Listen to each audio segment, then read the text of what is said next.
Greetings, guys. Welcome back to my channel. My name is Monette, and this is my channel, Evolve with Monette.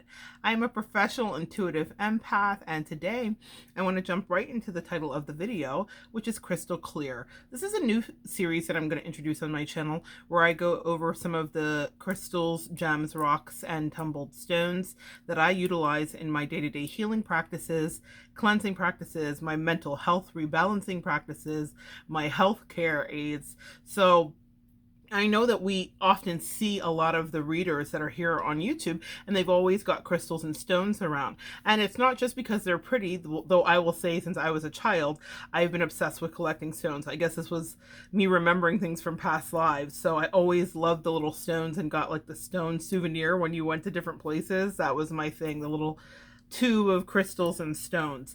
So now I've just evolved that practice into something that I use for my well-being in so many ways. And over the last few years especially, my crystal collection and my stone collection has grown, and I want to share that with you. So what I'll be doing is taking time to talk about which one I like, why I like it, why I'm using it, why I think it may be of service to you, depending on what you're going through in your life. Today we're going to start out with one that is incredibly powerful. I have a video here linked, Shiva Shakti and Spider Bites, I do believe, and I didn't know this stone existed till after I started to have that experience, and then my angels made me aware of it, and it is called Shiva Lingam. Now, this stone deals with enlightenment. And what I love about this specifically is that it's derived from the Narmada River. So it's one of the 7 holy sites in India. So let me first introduce you to this powerful healer. Shiva Lingam. Can you even? This mama jamma. I love her, him. I love it. I love its oneness. I love its yoni. I love the energy of the whole thing. The egg, the womb, creation. This has been so powerful for my grounding over the last year as I've been dealing with a lot of integration of my divine feminine and divine masculine. So what I want you to understand is it helps you with grounding, as you can imagine, with concentration as well. It is a sacred stone of Hindu religion, and it stimulates the entire body, bringing overall improvement of health and well-being. I keep this rock on my desk because it helps me if I'm dealing with a client that has a particularly fragmented energy and I need to rebalance after a call or during a call. I'll just pick this up. I also have selenite rods and desert rose and a myriad of things that I'll be sharing with you, a whole smorgasbord here of beautiful stones on my desk, and I use each one of them in their own way. But this one helped me to rebalance in such a deep way. So this is the energy of this. It's a perfect stone for creating self-loving rituals to reclaim femininity and female power. It's also used to reinstate trust in male energy and balance the male qualities based on the emotions of the yang. Now, why this was important for my journey is I went through a very fractured divorce of sorts, a spiritual divorce from a counterpart of mine, and I had to understand how we got there, and she gave me no help. 333, the angels, ascended masters did. Thank you guys. Check the timestamp when I said no help. They're like, you did have help, it just wasn't from her. But so I had to figure out how come I was attracted, how come we had this soul tie, how come we incarnated, what were the lessons, and I had to figure it out for both of us, because in order to be free and released, I had to understand her triggers for me and my triggers for her, and that involved me integrating my divine feminine and masculine, which was very out of balance with our dynamic in our relationship. For me, this was healing father energy. She was supposed to be healing mother energy. The perfect union here represented in this rock. This is essentially called the cosmic egg, and so it's beautiful because it holds a feeling of unity and duality, and its masculine and feminine qualities and properties are portrayed through the phallus and the egg shape. That's why it's elongated, because it is both the phallus and the egg. It is the synthesis of creation right here. everything needed to recreate. So it's dealing with the male qualities based on the emotions of yang. So you know how we say yin and yang. I was too much in yin and I needed yang to come in and balance me out. And that happened with Kali, which Kali is the great awakener, the great destroyer, right? So I had a tower moment in that relationship that was brought on by a karmic. But the point is that what it had me do, and I'm so grateful for it, was understand how out of balance I was. So Lord Shiva worship and Kali the consort, as well as Parvati, who created the stone of honor to Shiva. So it encourages you to see your uniqueness, and it spiritually helps you to see that you're part of the whole, yet you are separate from individuals within the whole. So placed on the crown and the third eye, it will encourage direct connection to the higher self. It activates the divine universal mind when placed on the heart and the higher heart chakra. So this stone helps you to overcome judgment. It helps you to not only overcome judgment, but it encourages forgiveness. Y'all, when I tell you I have needed to figure out forgiveness, I have been in a total King of Swords energy if you read tarot. But what that means is that I have been cutthroat emotionally, and I had to really protect myself because someone was being wildly irresponsible, and that someone was me. I have a lot of videos on here where I talk about my experience, and I certainly heave my fair share of blame, but I was irresponsible with my precious divine feminine energy. I was irresponsible with not balancing out my masculine energy and with my divine feminine energy, and it allowed me to be in a relationship where I had to relive out dynamics with my father in a very uncomfortable way for many years, and I was blind to it, not understanding my attraction or pull or the mission. And until I got some help, see that video about Shiva and Shakti was literally me being bit on my forehead, which I have covered up with makeup now. The scar is still there. The mark will, I think, forever remain as a reminder for me. My third eye was literally bit open by a black widow spider. And what I will tell you about that experience is it was truly my angels and ancestors saying, you need to look, you need to open up. But in that, I developed such defensiveness because I felt like I was being attacked spiritually, emotionally, mentally, and I was by them. And what I will say, being gang stalked, being cyber stalked, being talked about, gossiped, black magic, all kinds of wild and woolly stuff that I never thought would come from this person. And I had to ground myself because I had no forgiveness. I still don't know if I have the full forgiveness, y'all. This stone is still working with me, but I wanted to be honest with you because a lot of times you see intuitives and empaths and readers come on here and everybody's posturing as though they figured it out. Well, I haven't figured shit out yet. I'm just starting to evolve through my lesson. But what I do feel lifting is like the blanket of hatred. And I'm not lifting it for that person.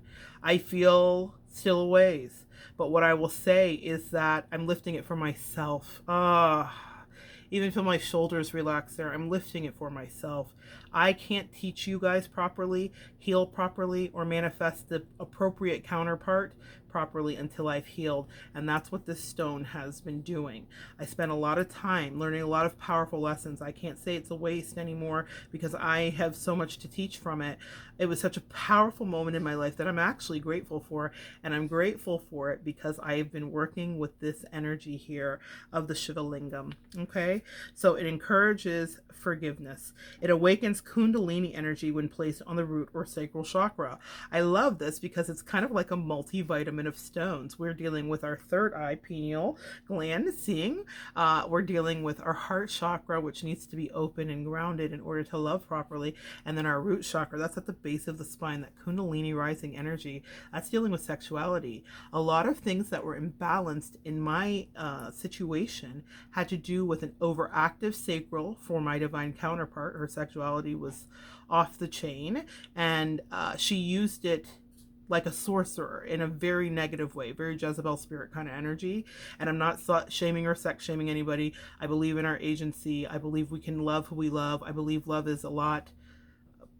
It's not as black and white as we make it, nor are our relationship structures. I have a lot of wild ideas that probably will offend, and I'm not scared to share them now because of this experience and grounding.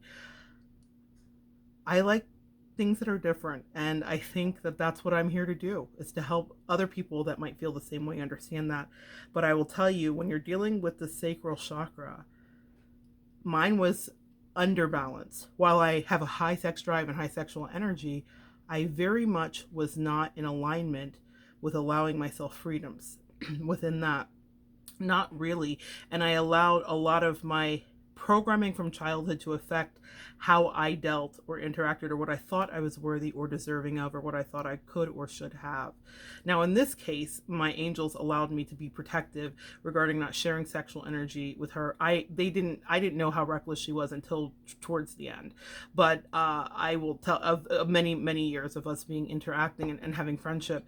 But what I will tell you is that they were very clear with me that this stone, the experience that I had, was about me finally getting exactly the kind of sexual connection and the kind of energy that I need in my life, and having it be with a balanced and responsible person, not somebody who was wild as a Taliban. No offense. Okay.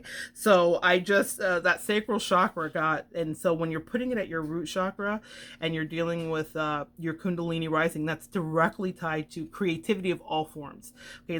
It's described as a serpent or a snake winding its way up the coiling its way up your spine, essentially, and blowing out the top of your crown chakra. It's very orgasmic, okay? Even in its release, even if you're doing meditation. So that's another video for another time about Kundalini energy, but it's something that they spoke to me about and that I spoke about in the Shiva Shakti video made months ago, okay? So go check that out. I'll definitely try to link it below. This helps you to overcome judgment and encourages forgiveness, like we said. It's a powerful energizer and a strong energy. It's a quartz crystals with many impurities, giving it its color, and it contains the same benefits as quartz. So this is clear quartz, guys. So this is what we normally see that we're working with. So these are of the same family, okay? So it is this quartz crystal. And it's utilized in sacred tantric practices. Now, because it's both the yoni and the phallus, it's both the penis and the vagina, it's the egg, it's the sperm, it's the creation, it's the totality of creation.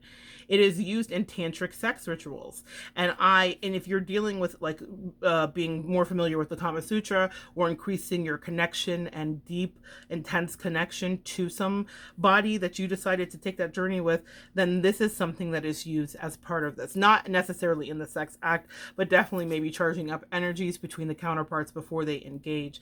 And that also has to do with Kundalini energy, tapping into that tantric sex for multiple hours, but with intense connection. A lot of our sex is very not connected because of all of the stuff that we have in our auric and energy fields. Tantric sex is the purpose of I am connecting with you. And it's not something that is for the faint at heart. So this is used in the tantric sex rituals and practices. So this also is used for healing any reproductive problems, infertility, sexual mortification, or abuse. This is so interesting to me because that was one of my issues too.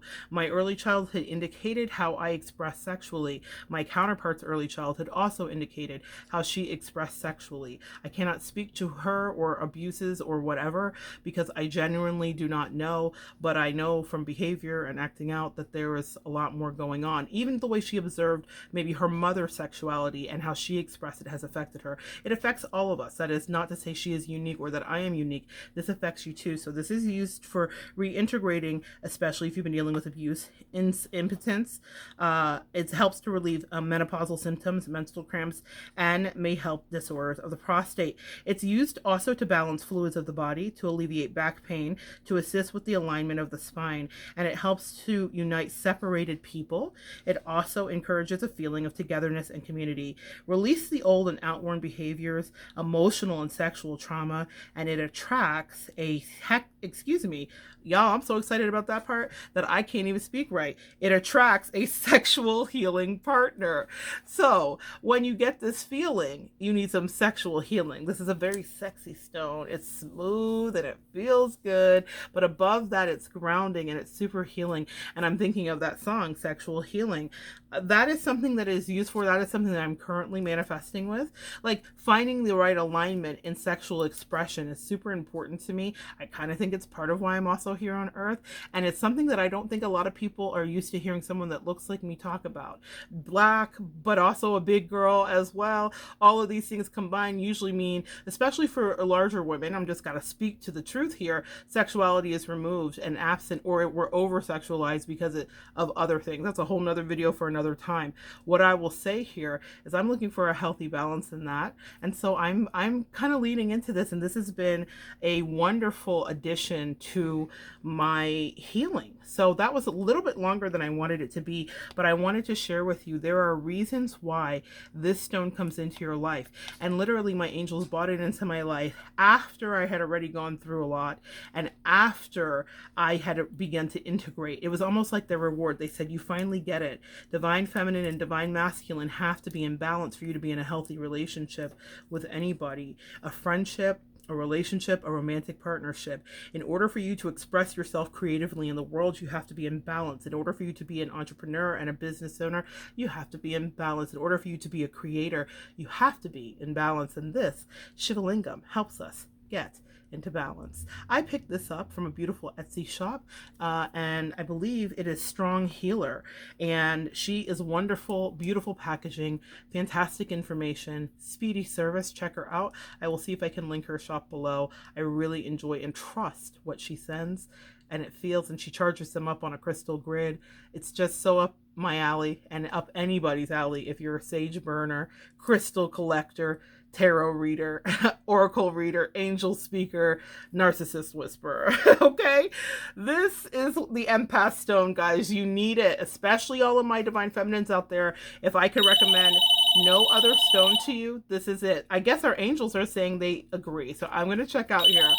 All right, guys, so good to spend some time with you.